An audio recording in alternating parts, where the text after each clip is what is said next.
અને આમ જો આવડા મોટા ભજીયા તમે ક્યારે ટ્રાય કર્યા છે? એ મારા પપ્પાએ સ્ટાર્ટ કર્યું, આ મેં નથી કર્યું. 30 વર્ષ પહેલા એને આસપાસ 1994 આસપાસથી ચાલુ કરેલ છે. એના માટે ક્વોલિટી મેન્ટેન કરવાનું કારણ છે. જાજુ વસ્તુ કરવા જાય ને તો વસ્તુ બગડવાની બીક રહી. અને જે મટીરિયલને આપણે જોતા હોય ને હાથે બનાવું છું, મશીન કે એવું કાંઈ નહીં. જેટલું પણ કટિંગ તમારી સામે હતું ને બધું હાથે બનાવેલું.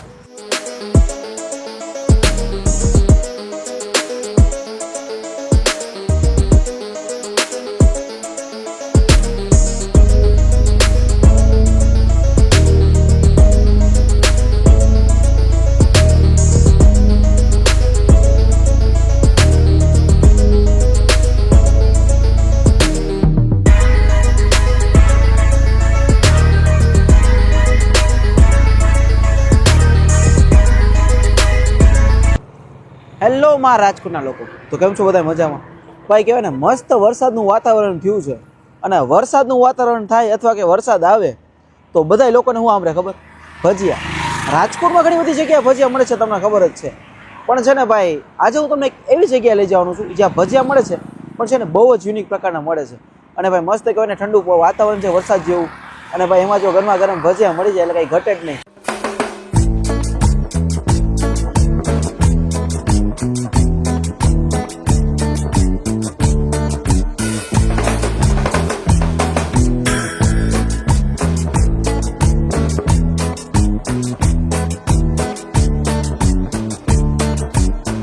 તો ફાઇનલી છે ને આપણા ભજી આવી ગયા મસ્ત ગરમા ગરમ. તમે જોઈ શકો છો. આમ જો આ લીલી ચટણી, આ મીઠી ચટણી, અને આમ જો આવડા મોટા ભજીયા તમે ક્યારેય ટ્રાય કર્યા છે?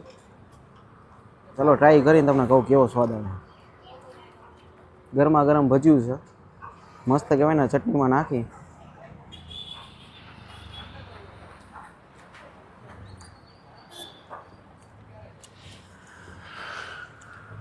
ફૂલ ગરમ છો, ફૂલ એટલે ફૂલ.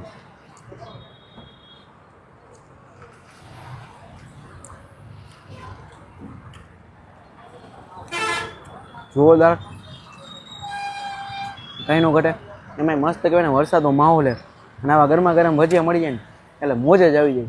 સમજો 30ની પ્લેટ છે, 4 નંગ આવે છે. એમાંય અમારો હાથ આવડી મોટી વળી જાય ને એવડું તો મોટું ભજીયું છે.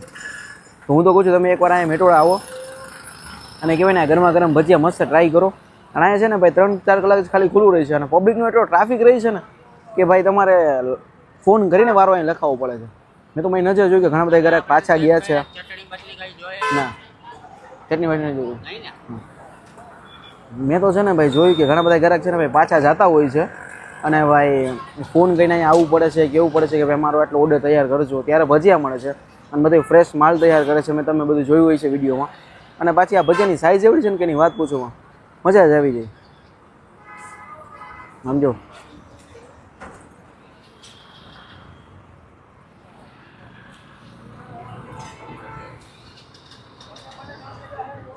એમાંય ચોમાસું, એમાંય વરસાદ, એમાંય બાપા સીતારામના ગરમા ગરમ મેથીના મોટા ભજીયા, કાંઈ ઘટે નહીં, મોજ જ આવી જાય ભાઈ. હાલો હું તો ભજીયા ખાઈ લઉં, તમે આવજો ને ભજીયા ખાવ ભૂલતા નહીં.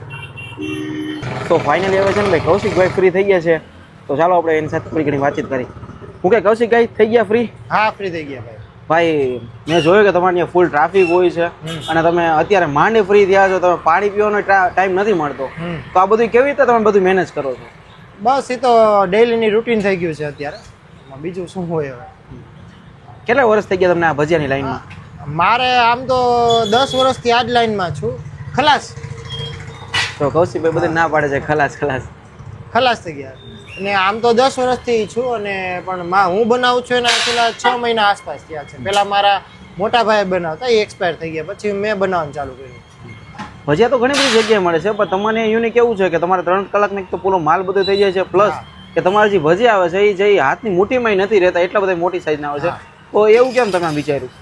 એ મારા પપ્પાએ સ્ટાર્ટ કર્યું, આ મેં નથી કર્યું. 30 વર્ષ પહેલા એને આસપાસ 1994 આસપાસથી ચાલુ કરેલ છે. એટલે એ એને બનાવ્યા, પછી મોટાને શીખવાડ્યા, મોટો એક્સપાયર થયા ભાઈ, પછી મેં બનાવવાનું ચાલુ કર્યું. અને ખરેખર મેં એક વસ્તુ નોટિસ કરી કે તમે આખો તાવડો ભરી નાખો છો ભજીયાનો, અને એ જે તાવડો ખાલી થઈને ફૂલ જે અહીંયા આવે છે ને તો 5 મિનિટમાં ખાલી થઈ જાય છે. એટલે આમ ગ્રાહકનો રિસ્પોન્સ કેવો મળે છે તમને? ગ્રાહકનો રિસ્પોન્સ સારો મળે છે એટલે વધારે લગભગ ટ્રાફિક એટલે હોય છે. અને ઘણા બધા લોકો અત્યારે આવ્યા છે, જોયું મેં કે તમે 10-15 જણા તમે ઓલરેડી ના પાડેલી છે. હા. તો તમે મહિનામાં કેટલા જણા લોકોને ના પાડો છો? સાચું કહેજો. અંદાજે 500-700 ગણો ને, જાજુ નથી કહેવું.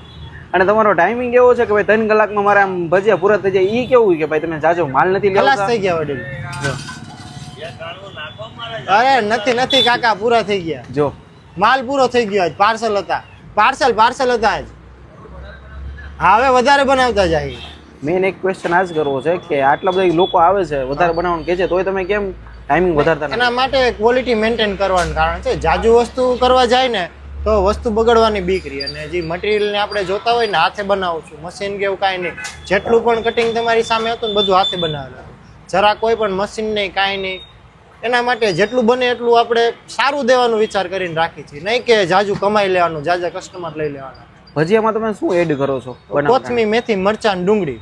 અહીંયા ક્યાંથી લોકો ભજીયા તમારી પાસે ખાવા આવે છે? આપણે મેઇન તો કાલાવડ રોડ ઉપર છે, રાજકોટથી છે, અમુક ક્યારેક આપણે જામનગર બાજુથી કાલાવડ સાઈડના ક્યારેક વધારે હોય છે. મેં એક આનું સોલ્યુશન કહી દેજો કે ભાઈ હે ને ભજીયાનો ટાઈમિંગ ફિક્સ નથી, કારણ કે 3 ને 2 કલાકમાં પતી જાય. કેમ કે લોકો અહીંયા ઘણી બધી દૂરથી આવે છે, ફેમિલી આવે છે કે કહે છે ભાઈ અમને એક ડીશ દો તોય તમે નથી પહોંચી શકતા. તો એનું કંઈક તમે સોલ્યુશન તો કંઈક કરજો. હા, ટ્રાય કરશી આપણે માલ મટીરિયલ વધારે બનાવવાની, પણ સામે એવું છે કે ભાઈ મટીરિયલ આપણે બેસ્ટ દેવું હોય ને એટલે જાજુ નથી રાખતા. રાજકોટના કે અથવા કોઈ બહારના લોકોને આવીને તમારે મુલાકાત લઈ હોય તો પ્રોપર એડ્રેસ ને ટાઈમિંગ કહી દેજો ને જરા. આપણે જો રાજકોટના લોકોને આવવું હોય ને તો આપણે કેકે હોલથી સીધું આપણે 17 કિલોમીટર આપણે 3 નંબર ગેટ વટી જવાનું. આપણે કિસાન ગેટ વટીને રોંગ સાઈડમાં આવવાનું, કૃષ્ણા પાનની બાજુમાં આસ્થા વિલેજના ગેટની પાસે. 4 થી 8 હોય, પણ ચોમાસું અને શિયાળો હોય ને કાંઈ એવી પરિસ્થિતિ હોય તો વહેલું પણ ખલાસ થઈ જાય. આપણે મેક્સિમમ ટ્રાય 4 કલાકની રાખી છે કે 4 કલાક સુધી કસ્ટમરને આપણે સર્વ કરી શકીએ. એટલે ભાઈ મારું તો લોકોને એટલું જ કહેવું છે કે તમે અહીંયા આવો ને તો ભાઈ બહુ ટાઈમિંગ નોટિસ કરીને આવજો. તો ભાઈ મેં તો અહીંયા આવીને ભજીયા ખાઈ લીધા, તમે લોકો બી અહીંયા આવો ને મસ્ત કહેવાય ને ભજીયા ટ્રાય કરો ભાઈ, જોરદારની મજા આવે છે. ભાઈ ગરમા ગરમ લાઈવ ભજીયા મળે છે ભાઈ, મને તો બહુ જ મજા આવી ગઈ. તો આ વિડીયોને આપણે અહીંયા જ એન્ડ કરીએ. જો તમને વિડીયો ગમ્યો તો વિડીયોને લાઈક કરો, શેર કરો, મસ્ત મજાની કોમેન્ટ કરો. મળીએ નવા વિડીયોમાં નવા કંઈક અંદર સાથે, નવી કંઈક સ્ટોરી સાથે. બન્યા રહેજો અમારી ચેનલ રાજકોટ સાથે. ત્યાં સુધી બધાને જય દ્વારકાધીશ, હર હર મહાદેવ. ભજીયા ખાવા ભૂલતા નહીં હો ભાઈ.